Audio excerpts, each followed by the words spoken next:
Well, hello and welcome to Thinking Around the Question with Musa Sami sitting there with his arms folded, looking like he wants to think and talk and say something. And Musa is a psychiatrist, a long time standing, a scientist as well, and remarkably educated.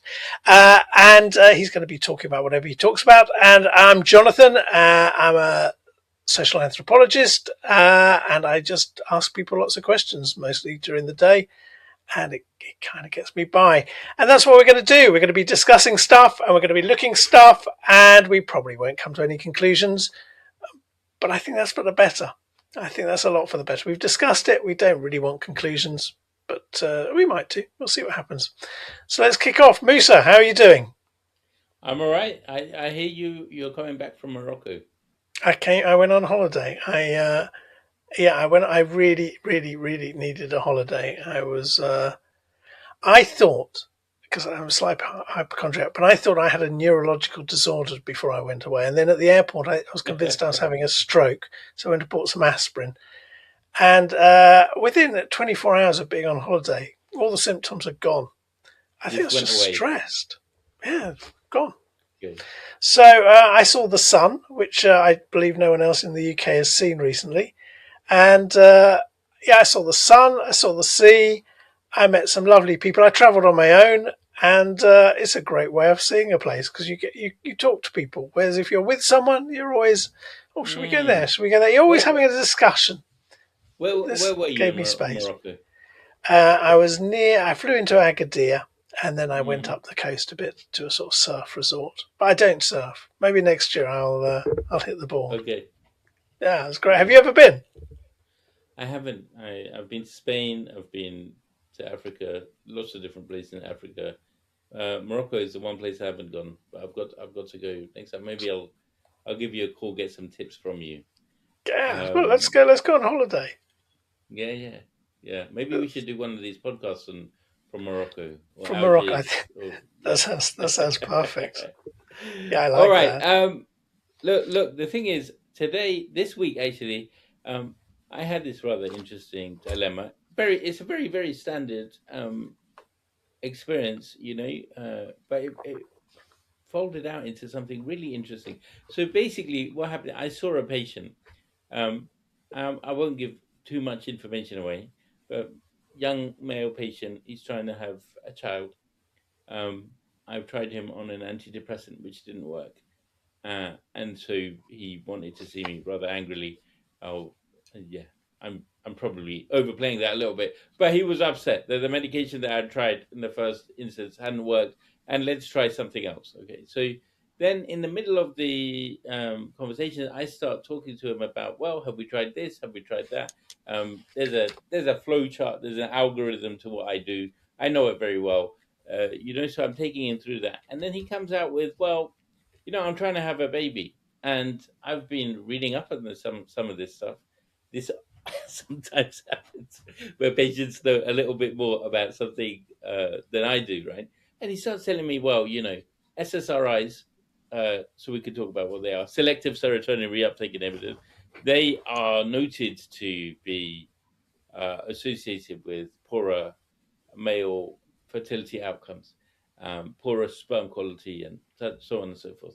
And I was like, well, I don't know very much about that actually. So we agreed that I would go away, I would look up into literature, I'd ask a few people, and I wouldn't make a recommendation for medication just yet. And so, lo and behold, he was right actually. Um, and the thing that struck me is that I went and I put it on my WhatsApp group of doctors, a few different professional WhatsApp groups. That, hey guys, I have this chap who's asking me about the male fertility and antidepressants. Does anybody have any idea about this? What happened? What followed from that was a massive torrent of just debate between the doctors about SSRIs, antidepressants, their utility, some of the debates that have been happening about them, whether they're overprescribed, whether they're underprescribed, whether we're, poisoning our patients, all of these kind of things. Um, And I was just really shocked. The reason I was shocked, Jonathan, is because this is my bread and butter, and I know all of the debates. There might be some nuances of the debate. I don't know, but generally, I keep abreast of it. And in my mind, it's very clear what I'm doing and where I stand on these debates. But I suddenly realized that even my colleagues don't really know where they stand, and I just thought Why are that's you very shocked? fascinating. Sorry, why are you shocked? And I've got a whole load of questions to ask you because Oh yeah. I barely understood some of that. So, why are you shocked? Let's start there. Uh, Maybe it's my naivety, Jonathan. I discuss and prescribe these medications day in, day out, right? And sometimes I take people off them. Um, and I know very well about all the debates. I've got a very clear position on them, which I think is a reasonable position. Obviously, I think my position is a reasonable position, you know? And so I was really surprised by the fact that people have very, very strong opinions and views on them, and they have positions that I thought were actually quite extreme. And of course, they're positions that are not mine. And so, yeah, that was why I was shocked, really. So, okay, where do I start? Let's Yeah, go start ahead. unpacking. Let's start unpacking. I Sure. want to understand how.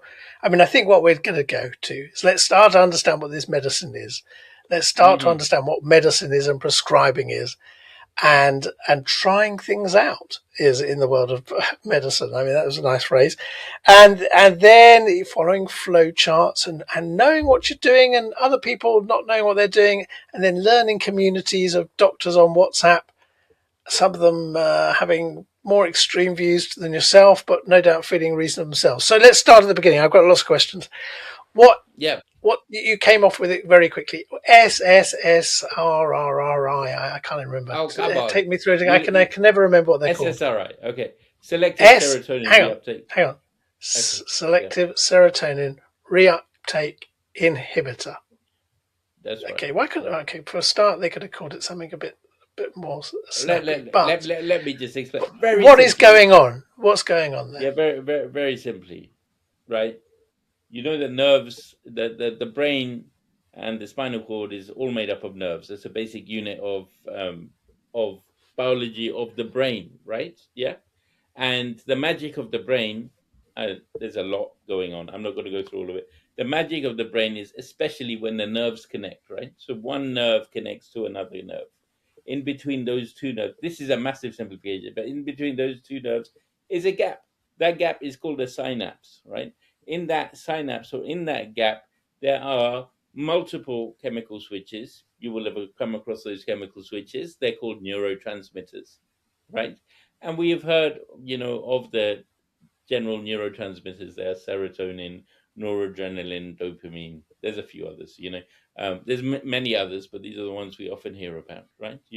And so these chemical switches are kind of like mechanical switches. In my room I have a light switch. It's a mechanical switch. If I flick the switch, the light will come on. If I flick it the other way, the light will go off. That's the whole purpose of the switch. So um, in the same way, these chemical switches aren't dependent upon the pressure that you apply on the switch. They're dependent upon the amount of concentration of that given chemical within that gap, right? Okay. So And so, one of and those so, chemicals is serotonin. serotonin. That's right. And so, essentially, we don't need to go into all the mechanics of it. Um, some of which you can't actually believe anyway, because some of it there is a cartoon science aspect. But essentially, what selective serotonin reuptake inhibitors do is they increase the amount of available serotonin available within that gap, right? No, not right. I mean, one, Yeah. you've led me into temptation with cartoon Oh, go science, on. but I won't go there just for the moment. So hang on. Yeah. There's lots of different substances. Serotonin is one of them. I presume dopamine's another. We hear dopamine Of all the course. time. It must be oxytocin. Is that one, or is that no? That's a Yeah. drug that killed Michael Oxytocin is Jackson. What's the one? Something like that, isn't it? What's it called? oxytocin is a hormone. I can't remember which one Okay. you're So talking about, but yeah, yeah. okay. So you've got all these. So why, if I, and if by inhibiting the reuptake. So I presume the serotonin is absorbed back into the body, but if I stop it being absorbed into the body, I've inhibited its reuptake. Is that? Yeah, yeah. I'm So just rough. they I'm don't in riffing the off the body. title. Yeah, but basically, it's absorbed back into the nerve cells, right? Right. It's Okay. active when it's in that gap, right? So Hmm. that's right. Where you want to stop it from being resorbed into the nerve cells, you want to keep it in that gap. Yeah, Why? because it then it affects the serotonin receptors, and that is understood to be um, that has traditionally been understood to be key in managing depression or mental health symptoms. But that theory is probably incorrect. That's a bombshell. Yeah, a moment ago Sure. we were happily prescribing things, trying a bit of this, trying a bit of that, and now the whole thing it's based upon is probably incorrect. Is that Well, correct? Or yeah. So that's been the debate over the last 2 or 3 years. So from this kind of from this idea that these medications, which are affect the serotonin system, and we know they affect the serotonin system, and they have good outcomes in anxiety and depression. We came up in the 90s with something called the chemical imbalance theory of depression, right? Which was a massively oversimplified way of saying, well, your serotonin levels are down here, they should be up here. We're going to increase the available amount of serotonin. We're going to get you up to here, and that's going to treat your depression. And therefore, if you have depression, all you need to do is you need to go see a doctor and ask for Prozac, or ask for Zoloft, or ask for one of these other medications, right? and And they so hang on, is Prozac, Zoloft, and all these SSRIs, yeah. SSRI, they sound like characters from Dungeons and Dragons, but we'll go with their Sure, SSIs. sure, So sure. so and why are they different, or are they all doing exactly the same thing with different names? So no, so there are some differences in the properties, but maybe there are 4 or 5 different SSRIs which we prescribe in this country But regularly, why right? do you prescribe different ones if they're all just inhibiting the uptake of serotonin? Sure. So some people do well with one and they don't do so well with the other. Sometimes, for example, certain medications have longer half lives than the other. Fluoxetine has a long half life. There's a medication called paroxetine, which we used to use quite a lot, which was known to be very good in kind of anxiety and panic. So they have different properties. Do they Yeah. work differently? They do work differently, and they cause different levels of issues and side effects as well. There are two basic things that I'm prescribing, I'm thinking about. One is effectiveness, and the other is something called tolerability or side effects of medications. Each of them have slightly different, profiles, which I've come across, right? Hang on, But just sometimes you never know. Yeah, go on. take me back. Tolerability. What was the other one? Effectiveness. Oh, so how much you can tolerate it, or is, Yeah, is that basically. tolerability? Are you having side effects or not? Basically, And if I and am, is is it that working? Is that a lot of tolerability if I have side effects, Well, or is that it low depends. tolerability? It depends. Some people, for example, might find themselves, having some tummy disturbance, burping a lot, or belching, or feeling themselves a little bit nauseous, but it's not too bad. And they say, okay, no, we're doing much better with our mood. But some people say, no, this is not tolerable, right? So So so I so have so, to. so I want to come back. Why, if I have a bit more serotonin kicking between my synapses up in my brain, why is Yeah, my yeah. tummy? Why am I burping? Okay. The probable reason that you're burping is because it's not just affecting the brain. That's the key site of action, the brain. But actually, there are nerves all over our gut as well. There's serotonin receptors all over our gut. That's why they call the gut the second brain. There's so many nervous cells there, and they're all you know so serotonin is a very key chemical for in terms of what we would call gut motility as well. And that's why for the first 3 or 4 days, especially, but maybe for the first week or two, especially, people have gut symptoms before the meds get to the brain. So the serotonin, the lack of uptake. So the serotonin is starting to become more sort of saturated in the body, throughout the body, not just in the brain. Yeah, so these medications, of course, are not serotonin. These medications are particular chemicals which work on the serotonin pathway, right? So it gets very complicated very quickly. But yes, you're right. The effects are all over the body, whereas the main place we want to target is the brain, right? And and But there's and another, yeah, go on. so this is linked to some. This is linked to something you call depression, and Yeah. people have an imbalance of serotonin, which leads to depression, or something else causes the depression, which leads to less serotonin, or there's really no link at all between serotonin and levels Oh and yeah, yeah. So depression. that's the thing which I think everybody's been confused about, which I thought was just obvious. But then I've done a lot of thinking about this. Look, the chemical imbalance theory of depression was incorrect. Okay? It was incorrect. There was no convincing evidence that people with depression have low levels of serotonin. We haven't found any, essentially, right? Um, we do happen to know that changing the available levels of these neurotransmitters in the brain can lead to depression. And we also happen to know that the brain is made up of these complex interactions of these different brain chemicals, including serotonin and noradrenaline, which regulate our mood, our appetite, our sleep, our levels of anxiety, our levels of arousal. So, what essentially we're doing when we're giving these medications is we're disrupting an already very finely balanced system. And we don't exactly know how. Doesn't stop the fact that these medications work. They work because we've seen that in clinical trials. There are hundreds, maybe thousands of papers with clinical trials. There are meta-analyses. There are um, meta-analyses of the meta-analyses. There are there's clinical experience. There's individual experience to show that these medications, to some degree at least, have some kind of effect, especially in severe cases. And I could swear to you, and any psychiatrist, I think worth their salt, who prescribes these medications could swear to you that yes, I've saved lives with these medications. It's not all in my mind.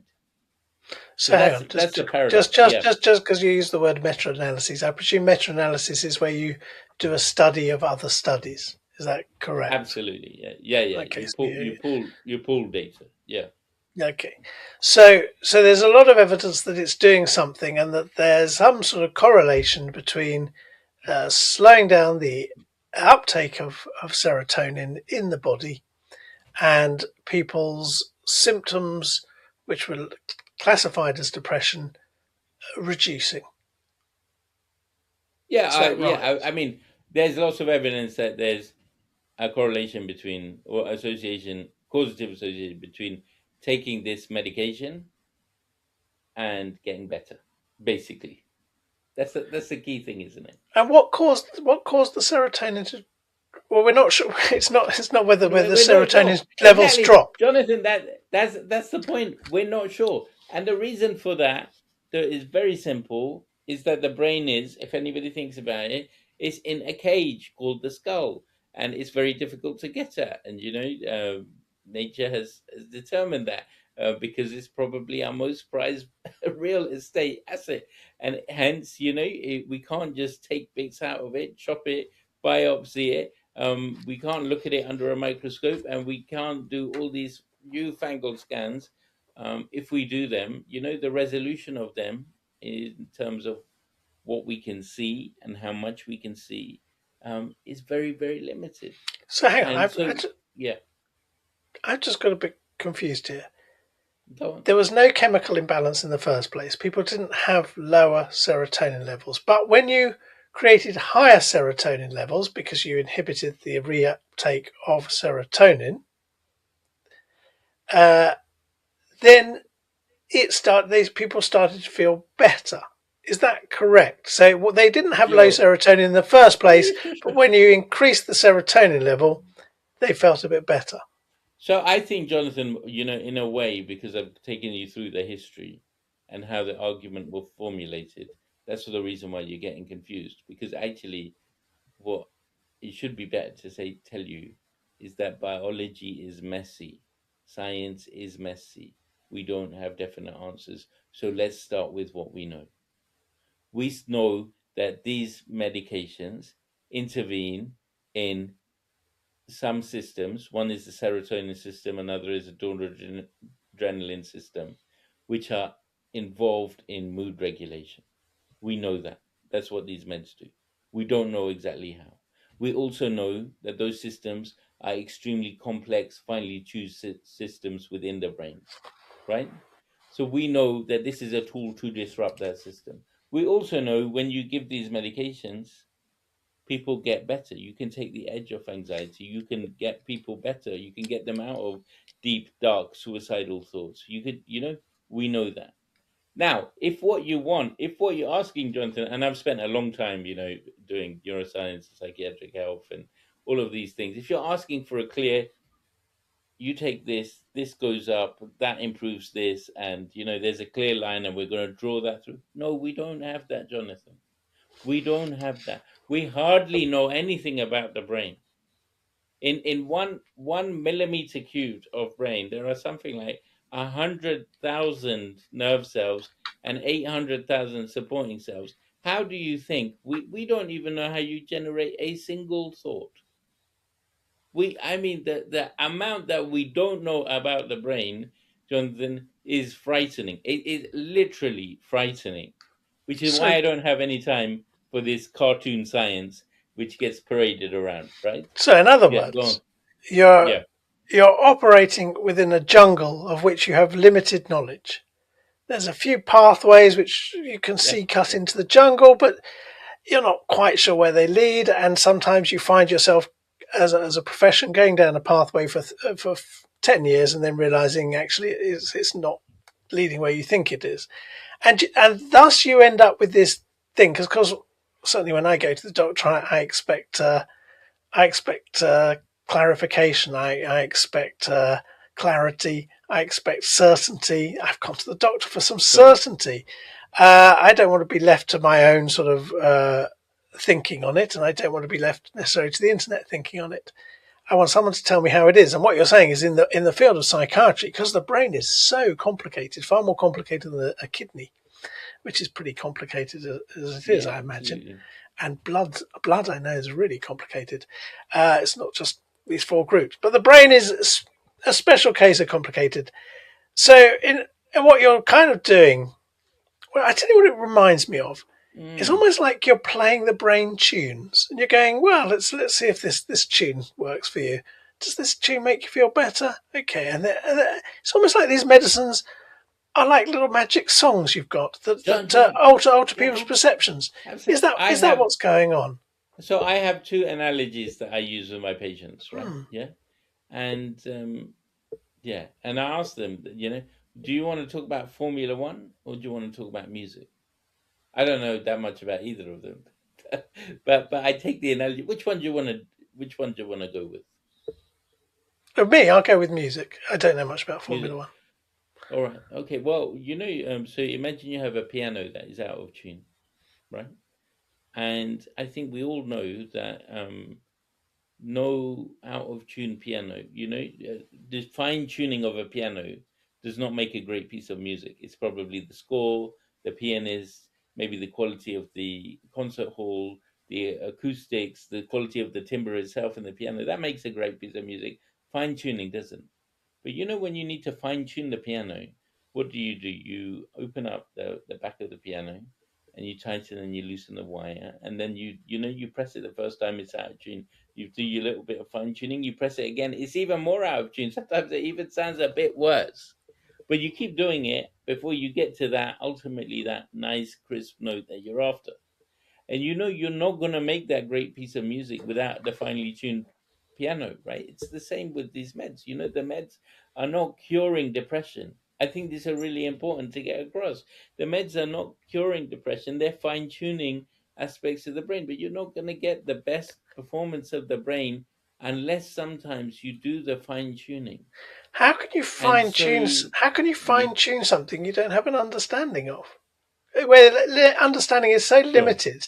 I mean, at least fine tuning. You've got this tuning fork, and now you've got all sure. the electronic equipment, But getting it even. Jonathan, listen, our fine tuning, our understanding of all aspects of the body is limited. There are still massive debates about nutrition and the ultimate the best, I don't know, different types of lipids or carbohydrates, or Mhm. our we have to accept, Jonathan, that our tools are limited, our understanding is limited, but it doesn't mean that our tools don't work. They work. Okay, And so let the way that, actually, just to come back, the way that you fine tune, I don't fine tune and think about, that cartoon science that the pharmaceutical company rep sent me. I mean, that's completely the wrong way to do psychiatry. I fine tune by listening to people's symptoms. Well, listening to people's. symptoms. Well, what's happening now? Are you getting more anxious? Are you getting less anxious? What's happening with your sleep? What's happening with your sex life? Tell me a little bit about that.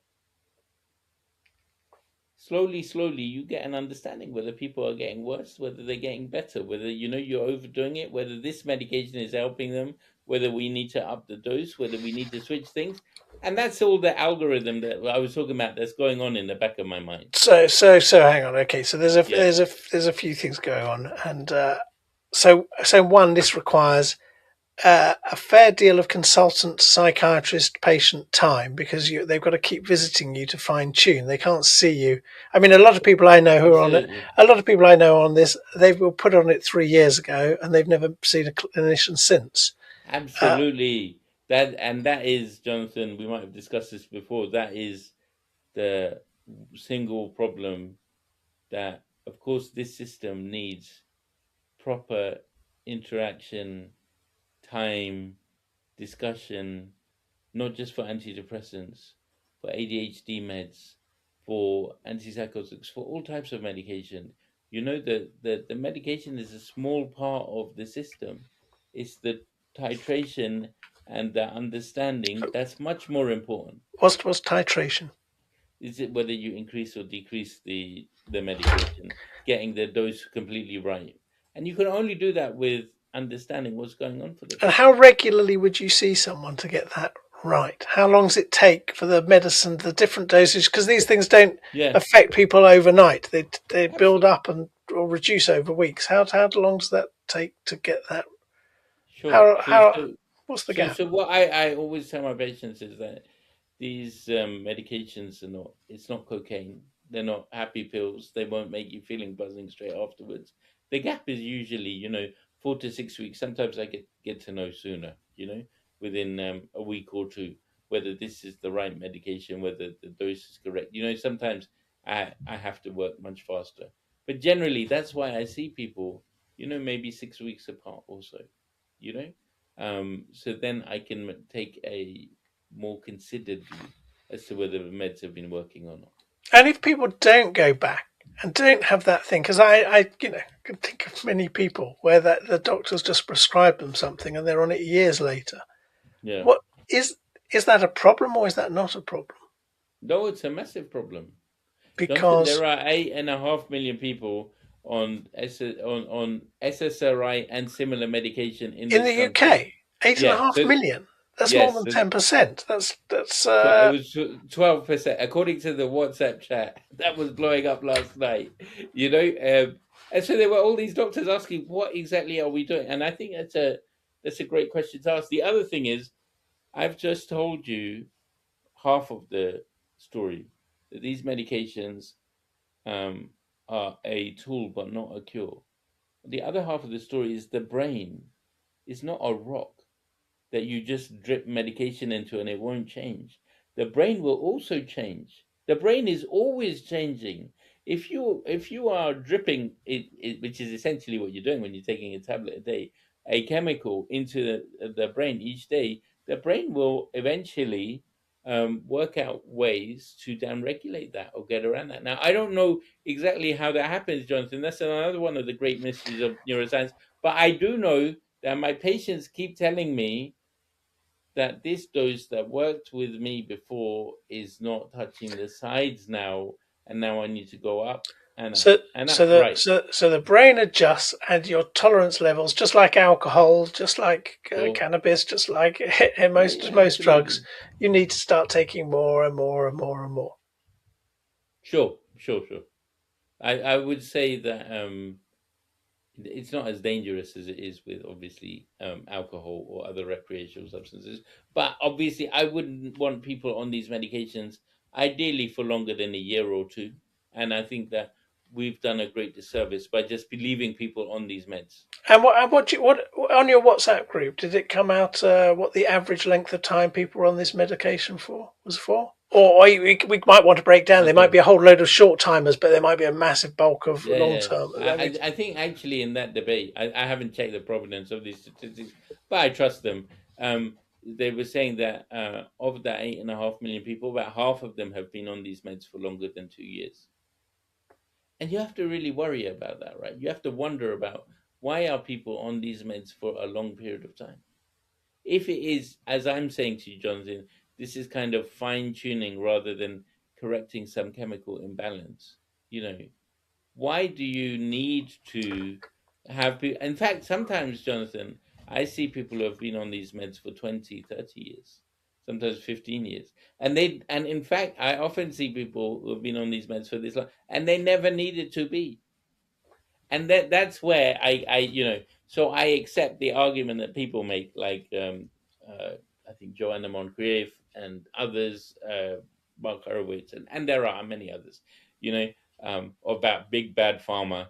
There's a pharmaceutical lobby which is tending to put us onto these medications, and the messaging of and the co-option of psychiatrists in this has just led to us um, being almost consumers of the pharmaceutical industry. So I accept that, So but I don't. But these meds are incredibly Okay, useful as but so well when properly used. can we have a look at that rather than just go, yeah, I accept it and move on? Because Yes, markets do interest me, and the wonderful of world course.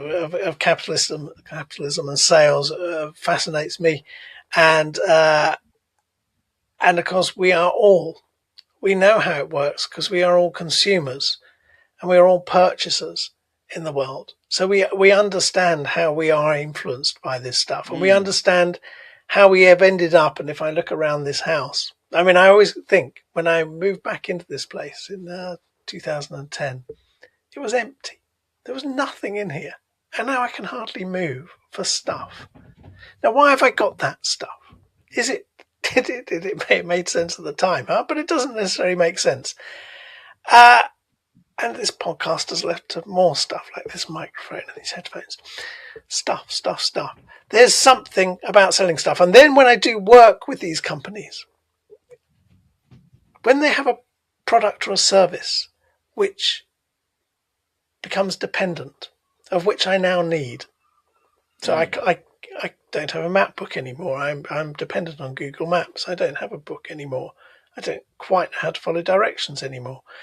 I've lost it. Lost that skill. I don't really. My memories. I used to be able to memorize phone numbers. I can't do that anymore. mm, So I need these things. I'm dependent on them. Plus, they might also be physiologically uh, dependent as well. Let's not use the word addictive. Everyone gets into hoo ha, but the dependence and addiction, in my mind, are the same thing. If I find it hard to continue without it, was the difference.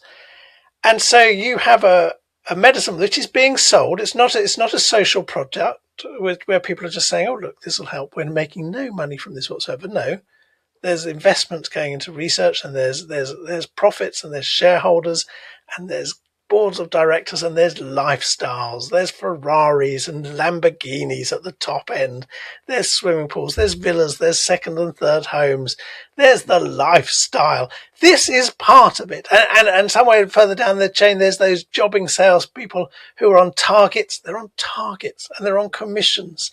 And then there's all the advertising and the creative people who are doing whatever it does, and they're measuring those, because I know they're measuring them because I get involved in some of that. And they're measuring, see how well it lands on psychiatrists. Let's interview 30 psychiatrists and see what they think about this, and what do they want to hear. Oh, they want to hear that about it. Okay, we can tell them that about it. That's fine. That's not stretching the truth too much. You're caught in that. And so what this thing is that people are... just one last thing. What this thing is people are taking to this incredibly fluid, mobile brain, where these drops of something are just going into it, in which the original hypothesis that, which was, by the way, the original cell, you have an imbalance in the brain. We will redress the imbalance. That turned out to be a sales line rather than a factual line. And we've got some cartoon science just to make this possible. Because if you saw the real stuff, you go, maybe this needs regular review. And now we have 8 million people, 12% of the population. So what that is as a percentage of the adult population is even higher on this, of which at least half haven't seen anyone about it in a year or two. Something's going very wrong there, Musa. We can't just go and they work. They offer. That's a lot of people. No. That's a lot of people. Hang about. I'm not saying that something isn't going wrong, but Jonathan, the first thing is, if you're gonna, firstly, I think that your narrative, right, about big bad pharma, I think is true. I don't think it's true right now with SSRIs, because literally they are cheap as chips, right? That narrative has certainly been true for, say, fentanyl, for benzodiazepines, and for a whole load of other things that people want to sell us right now, including in the neuroscience industry, which I am extremely skeptical about, including cannabidiol and these other kind of things, right? That right now is psilocybin. Tomorrow it'll be something else. Yesterday it was something else, right? These stories exist, right? There's two things I want to just two kind of holes that I want to punch in your narrative, right? Firstly, okay, ADHD. You told me 6-7 months ago that you had a new diagnosis of ADHD, right? Yeah. I don't have a diagnosis. No. Do you know? I don't have a diagnosis. Did you not say that you had a? Did we not do a show? Yeah, I said when I went for my daughter was taken for diagnosis about something. And when I was there, I had a chat with them 3 months later. It was a long story, but if I look at all my school reports, it is about this boy who can't concentrate, who could do better, who is away in a dreamland. You know what? My mum told me recently. I went this weekend or last weekend. I went back home, and my mum told me about my school reports when I was in Alton. When I was in Alton, which is a small town in Hampshire, and this is in the early 1980s. It was me and my twin brother. We were very awkward Pakistani children. There was lots and lots going on in the family home, with us integrating within society, all of these kind of things. She read out the school reports, and they were awful. We were disorganized, couldn't concentrate, couldn't focus, all of these kind of things. I looked at that and I said, well, these days, if this kind of school report, if I saw that in a child or I would say, oh well, that person had ADHD. And so I think what I'm gonna get at, is that ADHD is also a market constructed reality, and it's also similarly there's tablets being given for that. Now I don't say that ADHD doesn't exist, but I think that the extent to which it is being overdiagnosed is a problem, right? And also within that complexity, Jonathan, there are people who are still underdiagnosed with it, and it's the same thing which has happened with depression, right? So overdiagnosis and underdiagnosis are both problems. And I'm glad you're coming to them Yeah, because they're on my list of things, as you mentioned, overdiagnosis, underdiagnosis. But before that, I realize I have no idea what depression is because it's sure. something that is diagnosed. Yeah, I yeah. really should know what it is, but I don't know what it is in terms of diagnosis. I don't know what that's all about, and I don't know where the person begins and ends, and where their chemistry begins and ends, and where the world they live in begins and ends. I don't know how much is the piano, Isn't that how much is the piano out of tune, and how much is it just the other music going on is not the same. isn't that the fundamental question, Jonathan? Isn't that you don't know? And I can tell you, I can give you the expert's view. I can tell you about the DSM and how that came to be, especially the DSM-3, about when we operationalize depression. And that's a really interesting story. It's fascinating. And I can tell you what the criteria of depression are, and and how we think about anxiety and what symptoms come with anxiety. And I know this, Jonathan. I do it all the time. It's a bit boring to me because I do it literally. I do it all the time, right? But isn't that the fundamental question, Jonathan, about and the fundamental problem that we have with these medications and these tablets and the way that we look at these things, that it tells you something about the chemical nature of ourselves. And we are unable, Jonathan, I'll tell you this quite frankly, we are unable to tease out how much of ourselves is essentially a chemical reality and how much of ourselves is some kind of metacognitive reality which exists outside of biological systems and chemicals and synapses and neurons and all of that. And I think I would hazard a guess, that it's probably quite important that we're not just chemical beings. Otherwise, we're extremely boring individuals, aren't we? We're just a product of chemical reactions. And that issue manifests itself in my clinic every day when I'm talking to people about whether they should be going on medications or they shouldn't be going on medications. And I'm saying, well, the meds work. I mean, I've got lots of experience in this. The meds actually work. And they have some deep down discomfort in, well, I don't know, if I go, I'm feeling awful. I'm feeling like I want to kill myself. Some people are telling me that they want to go to the nearest train station and jump. And I'm thinking, for God's sake, just go on a pill. But they don't want to go on it because it tells you, they tell me that they should be able to think their way out of it.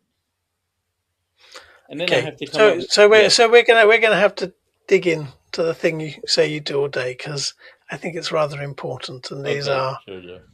I mean, yeah, and that's a strong story which I can kind of hear. So look, what is going on? What is this depression thing? Okay. In probably the 1600s, I can't remember who, there was a really fantastic book written in England by a chap called On Melancholia. Melancholia is, this idea of, and I still see melancholic depression, sometimes. This is the individuals who sit on their chair all day. They're almost stuporous. They have a diminished reactivity or spontaneity of mood. Their sleep is massively disturbed. Um, their eating and sleeping becomes diminished. Their interest in sex life and all of these things become diminished. Sometimes melancholic individuals begin to have a belief that they are rotting inside.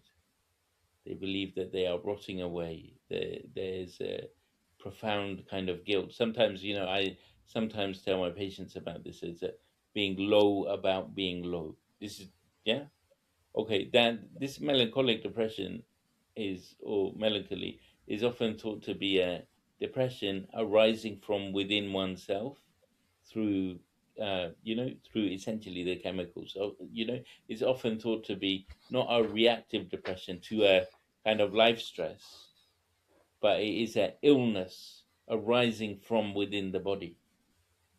Yeah, that is profound depression. That certainly exists. I've certainly seen it. The issue, and melancholy, if it's appropriately treated, respond very well to treatment.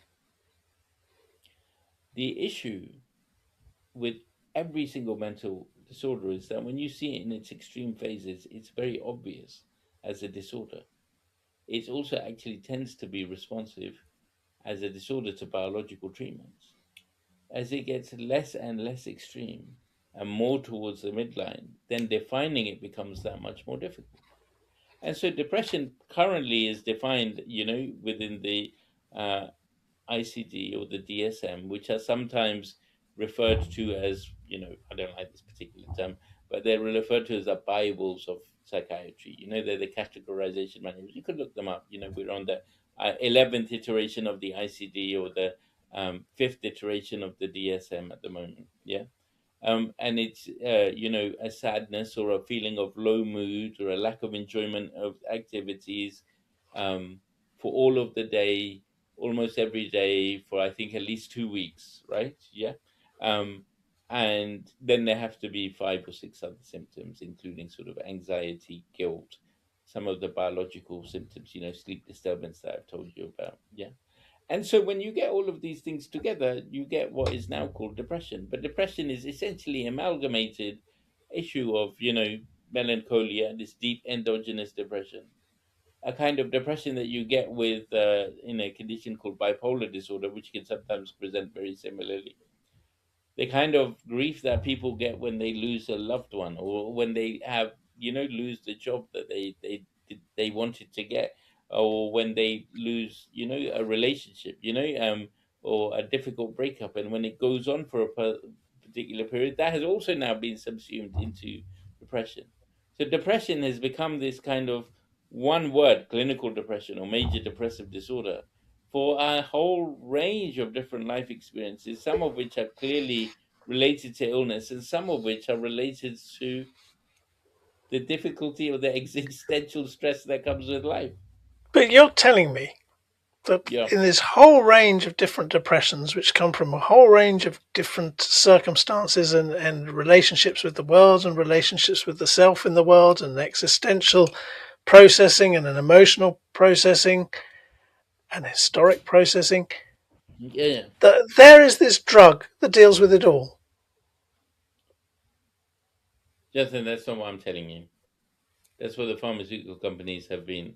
Because if you name all of these things, one condition called depression, and then say that there's one answer. So obviously these medications are often called antidepressants. And I tell this to my patients, I hate this term, antidepressant. Antidepressant kind of feeds into this idea of this, chemical imbalance idea of depression, whereas you have a low level of serotonin. We're going to give you something, it's going to be antidepressant, right? So firstly, you have to have this single conception of depression, then you have to have this single conception of the antidepressant. And then that's the treatment. Of course, that's not the treatment, Jonathan. That's not the treatment, but it can be an incredibly important aspect of taking some of the agitation, anxiety, or low mood away so that you can go back to therapy, or you can go back to your loved ones. You can go back to life. You can go back to your job. You can go back to those things that give you meaning, because it may be that you are so low that you cannot enjoy, derive pleasure from them, and you cannot make the most out of them. So I'm, I'm So, yeah, go on. so I'm after this question. I want to come back to this sort of socialized aspect of depression. Yeah, But I want to get something clear. What you're saying is, if you're that low that you need these medications, they step in almost like a fire blanket over the fire. yeah, Doof. They reduce the fire. The whole kitchen's not going to catch fire now, but you still got to deal with. There's still heat under the absolutely. pan. I mean, And actually, this yeah, is the point, that the heat's still under the pan. You just of smother course. the top. Sure. So that now you can go away and do that work once you have the belief in it, because that's one of the other aspects of depression or anxiety. Actually, is this kind of hopelessness, this feeling this will never go away, that it's going to last forever. But I So have to give you the hope. Yeah.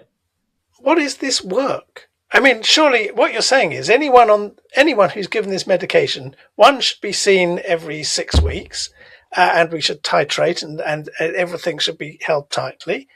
And second, they should be spending that time doing the work, whatever that is, in order to Well, move on. Because otherwise, the pot's still cooking. If yes. the circumstance hasn't changed, it's a suppressant. It is. It says it on the tin, doesn't it? It says reuptake inhibitor. It's a suppressant. Well, okay. So I would say that, you've asked what is the work. The work will depend on the story.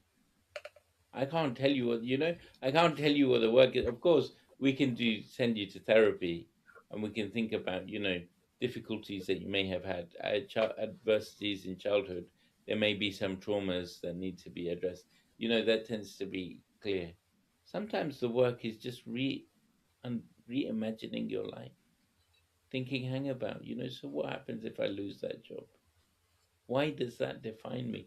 Actually, I find this a lot in anxiety these days, when people are very, very anxious about, you know I'm going to lose my job, this is going to happen, and why is your career so defining you to the point that you would end up, almost thinking about throwing yourself in front of a train, or taking an overdose, or cutting yourself because of a job?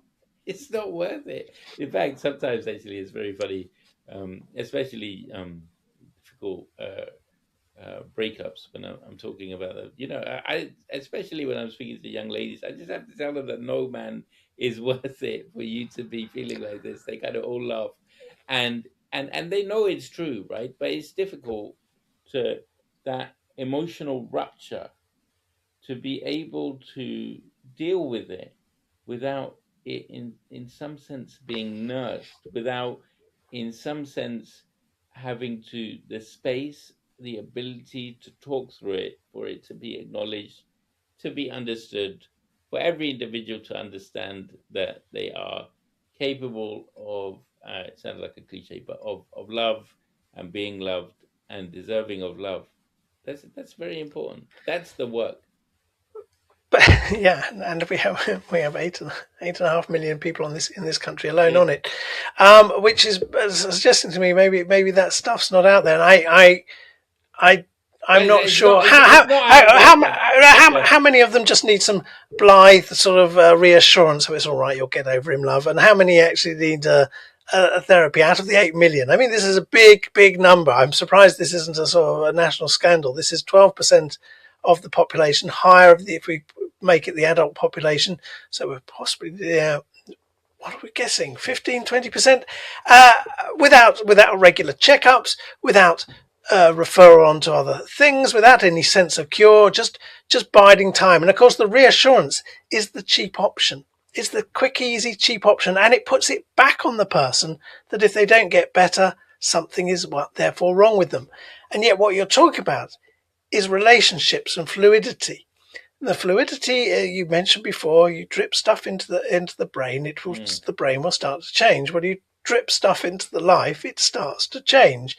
Life is constantly in motion, and our emotions and our attachments and our relationships are constantly in motion.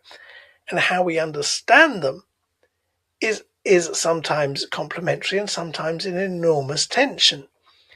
So the depression, the depression, the way you describe it is almost like it's a reaction to circumstance. But of course, it is an actor in the circumstance. It is as if there's some sort of homeostatic sort of happy person out there who's where we would be without anything else going on, whether we live this thing or not. I mean, who are we? What is this normality that these medicines are putting us back in touch with?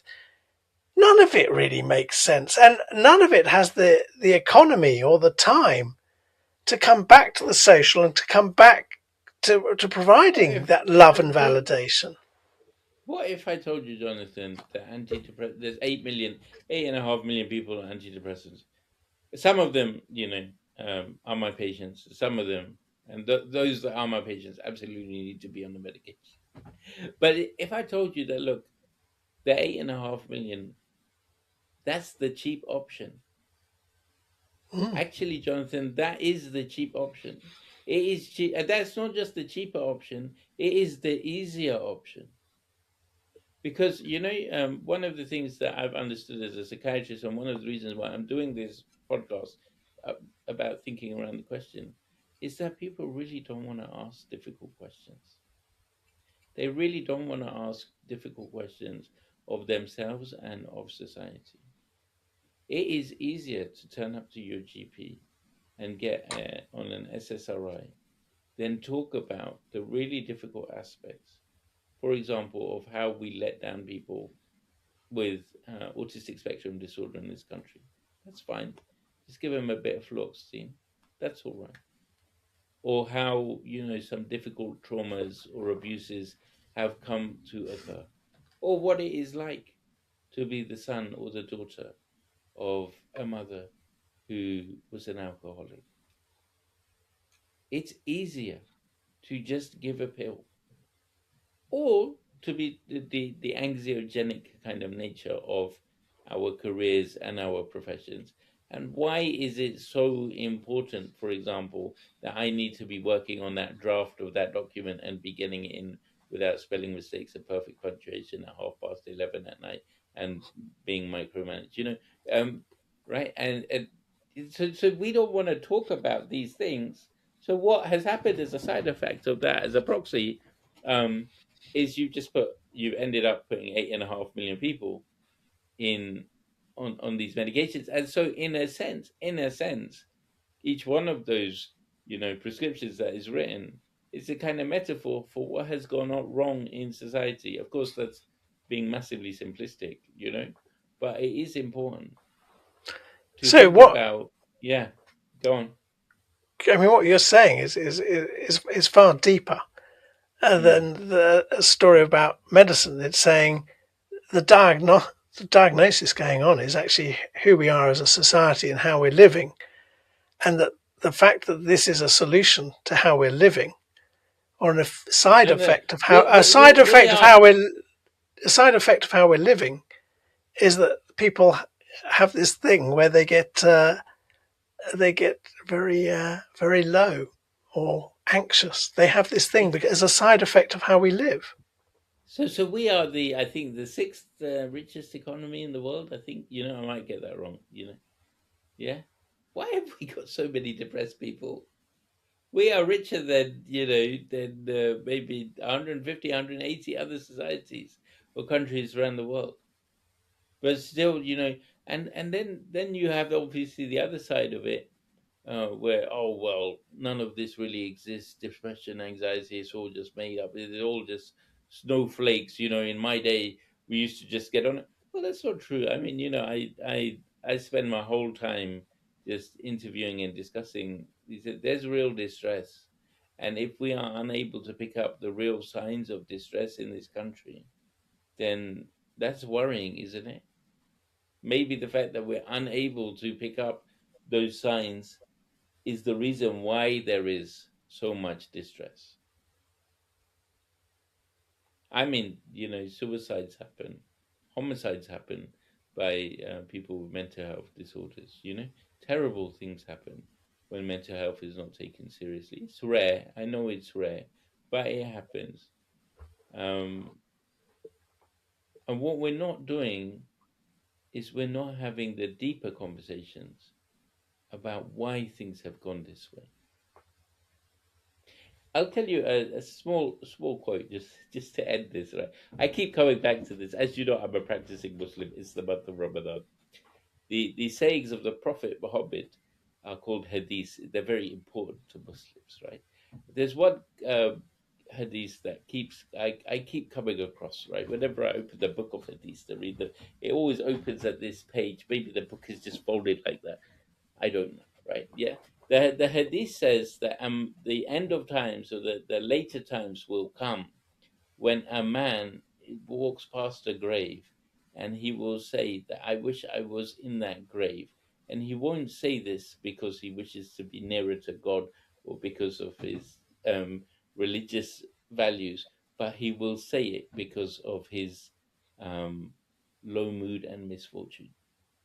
Now, I mean, you could make of that what you will, right? But I think what it is saying, the fact that it's recorded as a tradition or a saying, is that view of suicidality perhaps wasn't always there in society, or it was seen as a strange thing, whereas now it's begun to become much more acceptable.